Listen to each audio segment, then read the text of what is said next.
Hey, Scott, so just in the last few minutes here on the South Lawn, we saw the president depart for Michigan, where he's having a speech tonight to mark that 100 days, as you said. And he says a big focus of his speech will be on the economy. It also comes just ahead of that executive order he's set to sign on the auto tariff relief. And he spoke to reporters a little bit on those auto tariff, that relief measure. He emphasized this would be short-term help for the companies during a transition period as they try to move some manufacturing back to the U.S. He emphasized, though, it's just for 2 years when they get that rebate relief, that he didn't want to penalize them as they're working to do some more reshoring, and that overall he's not worried about the industry.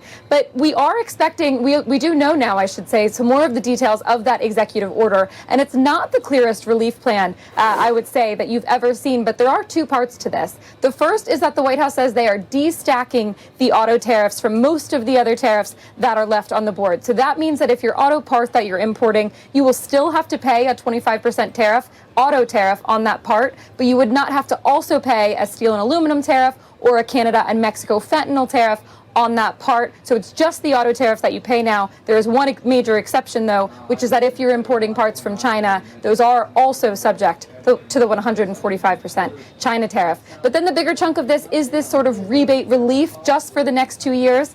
The administration is giving some money back from that tariff revenue back to the auto manufacturers, essentially covering about 15% of the automobile in the first year, I should say, and 10% in the second year. After that, it's sort of up to the companies to either have moved their manufacturing to the U.S. or to continue paying the tariff. So some relief for the companies, although it is short-lived, Scott.